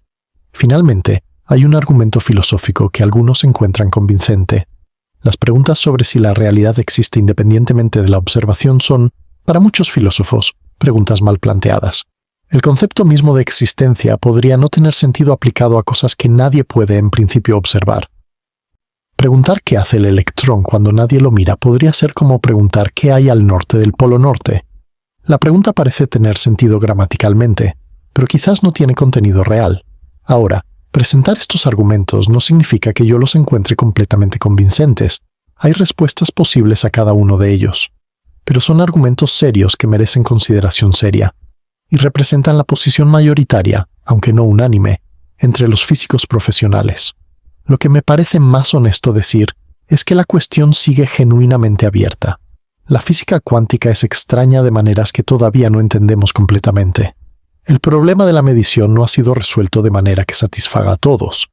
Las diferentes interpretaciones de la mecánica cuántica son empíricamente equivalentes actualmente, lo que significa que la elección entre ellas involucra consideraciones filosóficas tanto como científicas. Y hasta que tengamos una teoría de la consciencia, es difícil saber qué papel, si alguno, podría jugar en la física. Quizás la posición más razonable sea un agnosticismo cuidadoso. No sabemos si la conciencia es relevante para la física cuántica. No hay evidencia fuerte a favor, pero tampoco hay una prueba definitiva en contra. El misterio permanece, y pretender que está resuelto en cualquier dirección sería exceder lo que los datos nos permiten concluir. La Luna estaba ahí antes de que nadie la mirara. Los fósiles existían antes de que los paleontólogos los descubrieran. El universo operó durante miles de millones de años sin observadores humanos. Esto parece obvio, casi incontrovertible. Y sin embargo, cuando descendemos al nivel cuántico, las cosas no son tan claras. Las partículas parecen no tener propiedades definidas hasta que se miden. El acto de medir parece crear la realidad que mide. ¿Cómo reconciliamos estas dos imágenes? Quizás la respuesta es que la mecánica cuántica se aplica diferentemente a diferentes escalas, con algún proceso todavía no comprendido que causa la transición de lo cuántico a lo clásico. Quizás la respuesta es que la apariencia de colapso es una ilusión y todas las ramas de la función de onda son igualmente reales. Quizás la respuesta es que nuestros conceptos de existencia y observación necesitan ser revisados a la luz de la física cuántica. O quizás, solo quizás, hay algo sobre la conciencia y su relación con la realidad que todavía no hemos captado. El escepticismo es saludable. La humildad epistémica es virtud, pero la curiosidad también lo es. Sigamos explorando. Hemos hablado mucho sobre física, sobre partículas y ondas, superposiciones y colapsos, interpretaciones y experimentos. Pero hay otro ángulo desde el cual podemos abordar nuestra pregunta central, un ángulo que viene no de la física sino de la filosofía de la mente. Y ese es el llamado problema difícil de la consciencia. El problema difícil fue articulado de manera más influyente por el filósofo David Chalmers en 1995. Se distingue de lo que él llama los problemas fáciles de la conciencia. Los problemas fáciles incluyen cosas como explicar cómo el cerebro procesa información, cómo integramos datos sensoriales, cómo discriminamos estímulos, cómo accedemos a nuestros estados mentales y los reportamos verbalmente. Estos problemas son difíciles en la práctica, requieren años de investigación y probablemente no serán completamente resueltos pronto, pero son conceptualmente directos. Son problemas sobre funciones y mecanismos, y en principio podemos imaginar cómo podrían resolverse con suficiente neurociencia. El problema difícil es diferente. Es la pregunta de por qué hay experiencia subjetiva en absoluto. ¿Por qué el procesamiento de información en tu cerebro va acompañado de una cualidad subjetiva, de algo que es como ser tú? Cuando ves el color rojo, hay procesamientos neuronales específicos que podemos estudiar y eventualmente entender en detalle. Pero también hay algo que es como ver rojo, una experiencia fenomenológica, un qualia, como dicen los filósofos. ¿Por qué existe esa experiencia? ¿Por qué no somos simplemente máquinas procesadoras de información sin ningún interior subjetivo, sin ninguna luz encendida adentro? El problema difícil sugiere que podría haber una brecha explicativa fundamental entre los procesos físicos en el cerebro y la experiencia subjetiva. Incluso si supiéramos absolutamente todo sobre la física y la biología del cerebro, incluso si pudiéramos predecir cada disparo neuronal y cada neurotransmisor, todavía podríamos no entender por qué todo eso va acompañado de experiencia consciente. La experiencia parece ser algo adicional, algo que no puede ser deducido simplemente del conocimiento de los procesos físicos. Ahora, esta es una posición filosófica controvertida. Muchos filósofos y científicos creen que el problema difícil se disolverá cuando entendamos mejor el cerebro, que la experiencia consciente es simplemente lo que ciertos procesos físicos son desde adentro, y que no hay nada adicional que explicar. Pero otros, incluyendo a Chalmers y muchos otros pensadores serios, argumentan que hay algo genuinamente misterioso aquí, que no será resuelto simplemente por más neurociencia. ¿Qué tiene esto que ver con nuestra pregunta sobre la física cuántica y la observación? La conexión es sutil pero profunda. Si la conciencia es fundamental de alguna manera, si no puede ser completamente reducida a física ordinaria, entonces quizás no sea sorprendente que aparezca en lugares inesperados, como en la interpretación de la mecánica cuántica. Quizás el papel del observador en la física cuántica no es una coincidencia ni una ilusión, sino una pista de que la conciencia está más profundamente entrelazada con la estructura de la realidad de lo que nuestra física actual captura. Esta línea de pensamiento ha llevado a algunos a explorar teorías donde la consciencia es un aspecto fundamental de la realidad, no derivada de procesos físicos, sino coexistente con ellos o incluso más básica. El panpsiquismo es la posición filosófica de que la consciencia, o algo similar a ella, está presente en toda la naturaleza, no solo en cerebros complejos. Quizás los electrones tienen alguna forma diminuta de experiencia. Quizás la experiencia es como la masa o la carga, una propiedad fundamental que viene en diferentes grados y formas, pero que está presente en todo. Esto suena radical, y lo es, pero tiene defensores serios en la filosofía contemporánea, incluyendo al propio Chalmers en algunas de sus escrituras. El argumento es que si la consciencia no puede emerger de la materia no consciente, si hay una brecha explicativa genuina, entonces quizás la consciencia nunca emergió en absoluto. Quizás siempre estuvo ahí, en formas más simples, y lo que llamamos conciencia compleja es simplemente una organización más elaborada de algo que es omnipresente. El panpsiquismo tiene sus propios problemas, por supuesto. El más famoso es el problema de la combinación. Si cada partícula tiene su propia microexperiencia, ¿cómo se combinan estas experiencias para formar la experiencia unificada que tienes como persona? ¿Por qué tu conciencia no se siente como un enjambre de trillones de pequeñas conciencias, sino como una cosa unificada? Este es un problema técnico difícil para los panpsiquistas, aunque hay varias propuestas para abordarlo. Una teoría más específica que intenta conectar la conciencia con la física es la teoría de la información integrada, desarrollada por el neurocientífico Giulio Tononi. Según esta teoría, la conciencia es idéntica a cierto tipo de información integrada, medida por una cantidad llamada phi. Cualquier sistema con phi mayor que 0 tiene algún grado de conciencia. Los cerebros humanos tienen mucho phi, las computadoras actuales tienen poco, las piedras tienen casi ninguno. La teoría proporciona una manera matemática precisa de pensar sobre grados de consciencia, aunque sigue siendo controvertida y difícil de verificar experimentalmente. Otra teoría que ha recibido atención significativa es Orch-OR, propuesta por el físico Roger Penrose y el anestesiólogo Stuart Hameroff. Esta teoría propone que la conciencia surge de procesos cuánticos específicos que ocurren en estructuras llamadas microtúbulos dentro de las neuronas. Según Orch-OR, estos procesos cuánticos colapsan de una manera especial, orquestada por la estructura de los microtúbulos, y este colapso orquestado es lo que constituye la consciencia. Orch-OR es fascinante, porque intenta conectar directamente la consciencia con la física cuántica, exactamente el tipo de conexión que nuestra pregunta central sugiere. Si Orch-OR fuera correcto, habría una relación íntima entre la consciencia y el colapso de la función de onda. La consciencia no solo observaría colapsos, sería un tipo particular de colapso. Sin embargo, debo ser honesto sobre el estado de esta teoría. Orch-OR es altamente especulativa y enfrenta objeciones serias. La mayoría de los neurocientíficos y físicos son escépticos. Los principales problemas incluyen, primero, que el ambiente dentro de las neuronas parece demasiado desordenado para mantener coherencia cuántica por tiempos relevantes. Segundo, que no hay evidencia experimental directa de los procesos cuánticos propuestos en los microtúbulos. Tercero, que la teoría se basa en especulaciones de Penrose sobre la naturaleza del colapso cuántico que tampoco están verificadas. Esto no significa que Orch-OR sea definitivamente incorrecto. Las teorías científicas a menudo son tratadas con escepticismo antes de ser confirmadas, y a veces las ideas más especulativas resultan ser correctas. Pero actualmente, Orch-OR está lejos de ser aceptada por la corriente principal de la ciencia.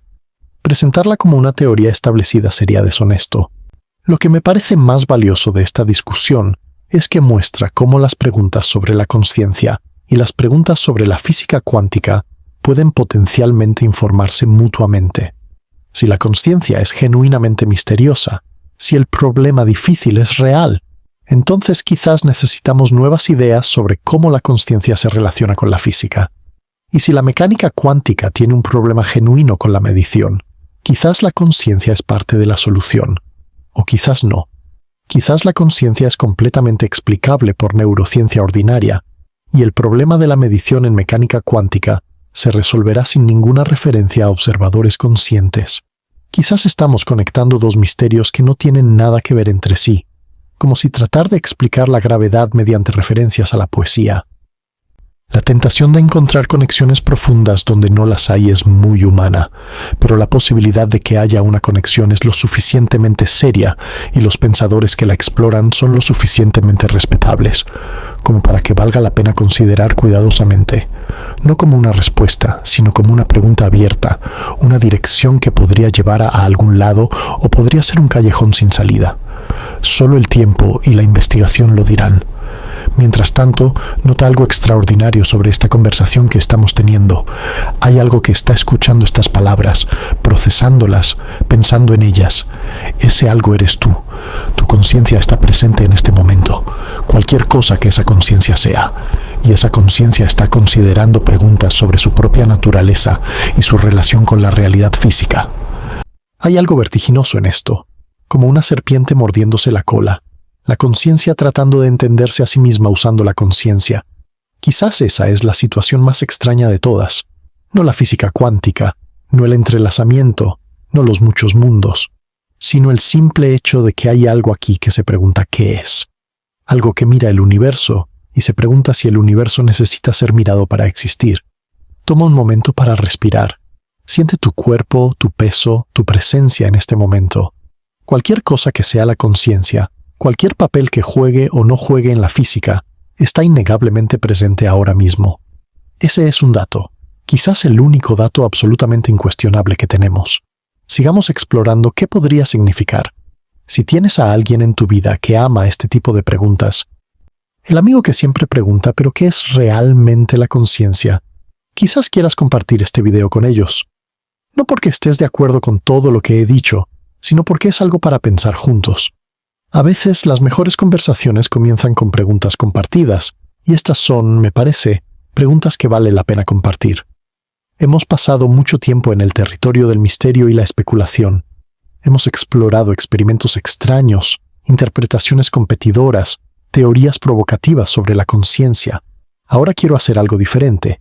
Quiero preguntar cómo podemos vivir con estas ideas. ¿Cómo podemos relacionarnos con este tipo de misterios sin caer ni en la superstición ni en el cinismo? ¿Cómo podemos mantener el asombro sin perder el rigor? Porque hay una trampa en ambos extremos.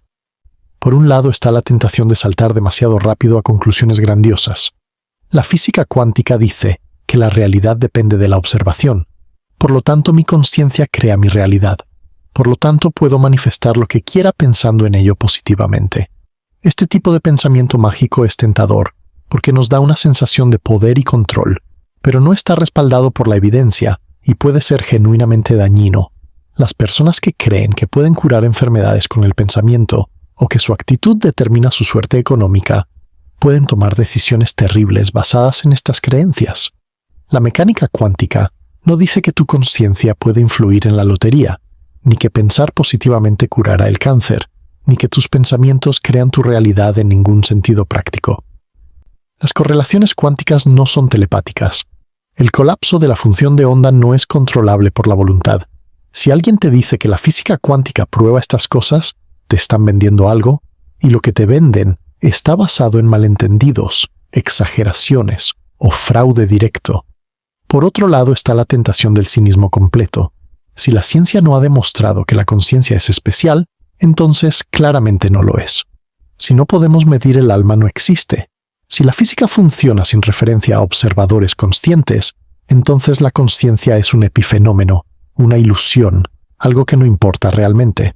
Este tipo de reduccionismo agresivo puede parecer científicamente riguroso, pero también es un salto que excede la evidencia. No hemos probado que la conciencia no importa, simplemente no hemos probado que sí importa. Son cosas diferentes. Lo que me parece más honesto es habitar el espacio entre estas posiciones extremas. Mantener el asombro ante lo que genuinamente no entendemos, mientras resistimos la tentación de rellenar ese espacio de ignorancia con respuestas inventadas. Reconocer que hay misterios reales, preguntas abiertas, cosas que la ciencia todavía no puede explicar, sin usar esos misterios como excusa para creer cualquier cosa que nos haga sentir bien. Esta posición puede sentirse incómoda. Los humanos naturalmente queremos respuestas. Queremos saber. La incertidumbre es cognitivamente costosa, emocionalmente difícil, pero creo que aprender a tolerar la incertidumbre, incluso a apreciarla, es una habilidad valiosa. Especialmente cuando tratamos con las preguntas más profundas, las que probablemente no serán resueltas en nuestras vidas. ¿Qué pasa si la realidad no existe hasta que la miras? No lo sé. Genuinamente no lo sé. Hay evidencia en ambas direcciones, argumentos serios de ambos lados, personas inteligentes que sostienen posiciones opuestas. Lo que sí sé es que el universo es más extraño de lo que el sentido común sugiere, que la mecánica cuántica revela profundidades que todavía no comprendemos, y que la conciencia sigue siendo uno de los mayores misterios de la ciencia. Puedo vivir con no saber. Puedo sentarme con la pregunta sin necesitar una respuesta inmediata. Y puedo encontrar eso, curiosamente, no como una privación, sino como una riqueza. Porque mientras la pregunta sigue abierta, hay algo que explorar, algo que maravillarse, algo que investigar. Las respuestas cierran capítulos, las preguntas abren posibilidades. Hay una distinción importante que vale la pena hacer aquí entre dos tipos de actitudes hacia estos misterios. Una es lo que podríamos llamar asombro activo, una disposición a maravillarse que viene acompañada de rigor, escepticismo saludable, y disposición a cambiar de opinión ante nueva evidencia. La otra es lo que podríamos llamar credulidad pasiva, una disposición a aceptar explicaciones que suenan profundas sin examinarlas críticamente. El asombro activo te lleva a leer sobre física cuántica, a entender los experimentos reales, a distinguir entre lo que los datos muestran y lo que las interpretaciones especulan, a reconocer los límites del conocimiento actual. La credulidad pasiva te lleva a comprar cristales cuánticos y a creer que puedes cambiar tu ADN con meditación. La diferencia no siempre es obvia desde afuera. Ambas actitudes pueden generar interés en temas como la conciencia y la física cuántica. Ambas pueden producir declaraciones sobre lo misterioso que es el universo, pero son fundamentalmente diferentes en su relación con la verdad. El asombro activo quiere entender. La credulidad pasiva quiere creer. Lo que espero que estos videos cultiven es asombro activo, una fascinación con los misterios genuinos del universo, que viene acompañada de cuidado, de rigor, de disposición a decir no lo sé cuando genuinamente no sabemos. Este equilibrio es difícil de mantener, lo admito, pero creo que es el único equilibrio intelectualmente honesto, y también el único que puede llevarnos eventualmente a algo parecido a la verdad. Hay algo más que quiero mencionar aquí, algo más personal. Estas ideas sobre la conciencia, sobre la realidad, sobre el papel del observador, pueden tener efectos psicológicos significativos en algunas personas. He escuchado de personas que cayeron en espirales de solipsismo después de pensar demasiado en estas cosas, preguntándose si otras personas son reales, si el mundo externo existe, si todo es una simulación en su mente. He escuchado de personas que desarrollaron ansiedad o despersonalización relacionadas con ideas cuánticas malentendidas. Si algo de lo que hemos discutido te causa malestar, si encuentras que estas ideas están afectando negativamente tu bienestar, está bien alejarse de ellas. Estas son cuestiones fascinantes, pero no son urgentes para la vida cotidiana. La luna seguirá ahí cuando la mires. Tus seres queridos son reales. El mundo funciona de maneras predecibles y confiables en la escala que importa para tu vida diaria. La extrañeza cuántica está ahí en los sótanos de los laboratorios de física, pero no afecta tus decisiones cotidianas de ninguna manera práctica. Si por otro lado, estas ideas te llenan de asombro sin malestar, si las encuentras estimulantes e inspiradoras, maravilloso. Hay algo hermoso en contemplar la profundidad del misterio, en reconocer cuánto no sabemos, en maravillarse ante un universo que es más extraño de lo que podemos imaginar. Ese asombro puede ser una fuente de riqueza en la vida, una ventana a algo más grande. Cada persona necesita encontrar su propia relación con estas ideas, su propio equilibrio entre exploración e integración. No hay una forma correcta de procesar estas cuestiones. Lo que importa es que tu relación con ellas sea saludable, sostenible y genuina. Respira profundamente, siente el aire entrando y saliendo. Nota el peso de tu cuerpo, la temperatura de tu piel, los sonidos a tu alrededor. Estás aquí, ahora, consciente de algo. Cualquier teoría que eventualmente tengamos sobre la conciencia y la realidad tendrá que explicar este hecho simple e innegable. Hay experiencia presente, Algo está sucediendo. Tú estás aquí. Eso, me parece, es un buen lugar para descansar. No una respuesta, pero sí un fundamento, algo sobre lo cual construir, una base desde la cual seguir preguntando. Antes de pasar al último capítulo, quiero dejarte con algunas preguntas finales para reflexionar. 4 preguntas que me gustaría que consideraras y, si te apetece, que compartas en los comentarios. Primera pregunta. En 10 años, ¿crees que la física convencional habrá avanzado hacia aceptar algún papel para la conciencia en el problema de la medición? ¿O se habrá alejado aún más de esa posibilidad? ¿Por qué? Segunda pregunta. ¿Cuál es el argumento más fuerte en contra de la idea de que la observación afecta a la realidad? Incluso si eres abierto a la idea, intenta dar la objeción más convincente que puedas. Tercera pregunta.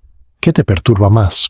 ¿Un universo donde la conciencia es un accidente y la observación no significa nada especial? ¿O un universo donde tu conciencia podría estar entrelazada en la tela misma de lo que existe? Cuarta pregunta. ¿Ha cambiado algo en este video cómo piensas sobre tu propia experiencia ahora mismo mientras escuchas esto? Incluso sutilmente. Deja tus pensamientos abajo. Estas conversaciones son algunas de mis partes favoritas de hacer estos videos. Estaré leyendo. Hemos viajado muy lejos juntos, desde una moneda girando en el aire, congelada en el tiempo, hasta los misterios más profundos de la física cuántica y la filosofía de la mente. Hemos explorado experimentos que desafían nuestra intuición, interpretaciones que ofrecen visiones radicalmente diferentes del mundo, teorías que intentan conectar la consciencia con la estructura fundamental de la realidad. Hemos escuchado los argumentos más fuertes de ambos lados y hemos tratado de mantener un equilibrio entre asombro y escepticismo. Ahora, en estos momentos finales, quiero volver a ti. No a teorías abstractas o experimentos de laboratorio, sino a la experiencia directa e innegable de estar aquí, ahora, consciente de algo. Hay una tendencia, en discusiones como esta, a perderse en la abstracción, a hablar de funciones de onda y observadores y colapsos como si fueran entidades impersonales en algún dominio lejano de la física. Pero la verdad es que si hay algo misterioso sobre la observación en la mecánica cuántica, ese algo tiene que ver contigo. Tú eres un observador. Tú estás mirando el universo en este momento. Tú eres la conciencia que hemos estado discutiendo. Cuando el fotón en el experimento de la doble rendija se comporta diferente porque hay información disponible sobre su camino, la cadena de eventos eventualmente llega hasta sistemas como tú. Tu cerebro, tu sistema visual, tu conciencia. Cuando los filósofos hablan del problema difícil de la conciencia, están hablando de tu experiencia subjetiva, de lo que es como ser tú. Cuando las teorías especulan sobre si la conciencia es fundamental, están especulando sobre la naturaleza de esto que estás haciendo ahora mismo, estar consciente. Hay algo vertiginoso en este reconocimiento, que el observador en el problema del observador podría ser tú, que el misterio de la conciencia es tu misterio, que la pregunta de si la realidad existe antes de ser observada es una pregunta sobre tu relación con el mundo que te rodea. No tengo respuestas que darte. Después de todas estas horas de exploración, después de examinar experimentos y teorías y argumentos, no tengo una conclusión limpia y satisfactoria. Eso podría parecer frustrante, pero espero que puedas ver también algo liberador en ello. La pregunta sigue abierta. El misterio permanece, y eso significa que hay algo genuino que contemplar, algo que no ha sido reducido a una fórmula simple o a un eslogan fácil de repetir. La mecánica cuántica nos dice que el mundo a nivel fundamental es más extraño de lo que nuestras intuiciones cotidianas sugieren. Las partículas no tienen propiedades definidas de la manera que imaginamos. Las mediciones parecen jugar un papel especial que no entendemos completamente. Interpretaciones diferentes del mismo formalismo matemático nos dan imágenes radicalmente diferentes de la realidad. La filosofía de la mente nos dice que la conciencia es misteriosa, de maneras que podrían no ser resolubles simplemente con más neurociencia. Que hay algo sobre la experiencia subjetiva que parece escapar a la descripción puramente física. Que pensar en nosotros mismos como simplemente máquinas biológicas podría dejar fuera algo crucial, y entre estos dos misterios hay una posibilidad tentadora pero no probada, que podrían estar conectados. Que el papel del observador en la física cuántica y el misterio de la consciencia en la filosofía de la mente podrían ser piezas del mismo rompecabezas. No sabemos si esto es verdad. No hay evidencia fuerte a favor o en contra, Pero la posibilidad está ahí, una dirección que podría valer la pena explorar. Quiero que imagines algo por un momento. Imagina que estás parado en la noche, mirando hacia arriba, hacia un cielo lleno de estrellas. Cada una de esas luces es un sol distante, algunos rodeados por planetas, algunos ya muertos hace miles de años, aunque su luz todavía llega a tus ojos. La vastedad del cosmos es casi incomprensible. Miles de millones de galaxias, cada una con miles de millones de estrellas, extendiéndose en un espacio que quizás es infinito, y en algún lugar de toda esa inmensidad hay algo que mira hacia arriba. Algo que se pregunta ¿qué es todo esto? Algo que formula preguntas sobre la naturaleza de la realidad y su propio lugar en ella. Ese algo eres tú. ¿Necesita el universo ojos para existir? No lo sabemos. ¿Existían las estrellas antes de que cualquier conciencia las mirara? Parece obvio que sí, pero la mecánica cuántica nos ha enseñado a desconfiar de lo que parece obvio. ¿Es la conciencia un accidente cósmico, una complicación emergente en un universo que funcionaría igual sin ella? ¿O es algo más fundamental, algo entretejido en la estructura misma de lo que es? Estas preguntas no tienen respuestas definitivas todavía. Quizás nunca las tengan. Quizás son preguntas cuyas respuestas exceden la capacidad de la mente humana. O quizás, en algún laboratorio o en alguna mente filosófica, la próxima pieza del rompecabezas está a punto de caer en su lugar, revelando conexiones que hoy solo podemos intuir. Mientras tanto, aquí estás, consciente, mirando, preguntándote. Eso, por sí solo, me parece uno de los hechos más extraordinarios del universo. Que exista algo que se pregunte sobre su propia existencia, que el cosmos haya desarrollado, o siempre haya tenido, o de alguna manera contenga, este fenómeno llamado conciencia que ahora intenta entenderse a sí mismo y su relación con todo lo demás. No te puedo decir si tu mirada crea la realidad. No te puedo decir si la conciencia es fundamental o derivada, si el observador es especial o irrelevante, si el mundo existe independientemente de que alguien lo observe.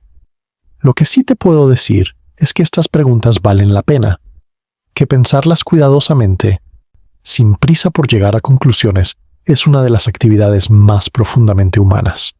Y que el hecho de que puedas hacerlo, de que haya algo que es como ser tú pensando en estas cosas, es ya bastante milagroso. Cualquier cosa que la palabra milagroso signifique en este contexto. Toma una última respiración profunda. Siente tu presencia en este momento. Nota que hay algo que está notando, algo que está consciente de estar consciente.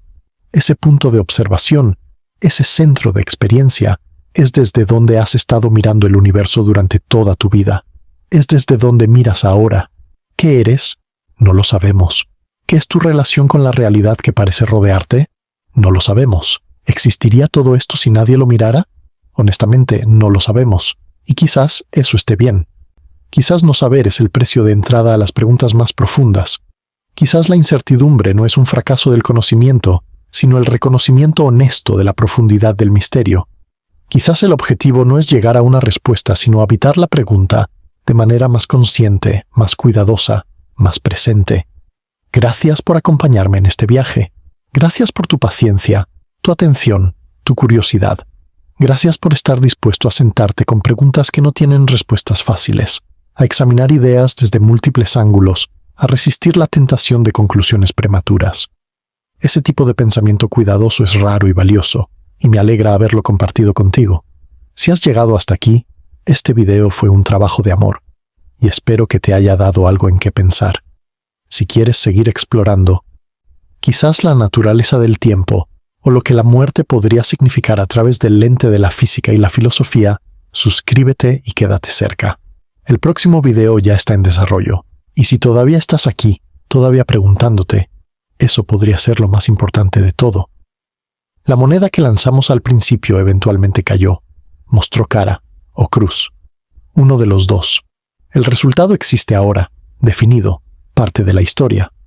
Pero durante ese momento en el aire, durante esa fracción de segundo de giro y posibilidad, hubo algo hermoso en la indeterminación, algo que no era ni una cosa ni la otra, sino pura potencialidad. Quizás el universo entero es algo así, no una colección de hechos definidos esperando ser descubiertos, sino un campo de posibilidades que se cristalizan continuamente en actualidades. Y quizás tú, con tu conciencia misteriosa y tu capacidad de observar, eres parte de ese proceso de cristalización, O quizás no. Quizás el universo está perfectamente definido en cada momento, y nuestra ignorancia es simplemente nuestra. No lo sé. Pero preguntarse es hermoso, y mientras nos preguntamos, mientras miramos hacia arriba, hacia las estrellas y hacia adentro, hacia nuestra propia experiencia, mientras formulamos estas preguntas antiguas con nuevos vocabularios, algo está sucediendo. La conciencia está contemplando la realidad, el observador está observando, y en algún lugar de todo esto, quizás está la respuesta que todavía no podemos ver. Cuídate. Sigue preguntando. Y si encuentras algo, compártelo. Estas conversaciones son demasiado importantes para tenerlas solos. Ahí estás tú.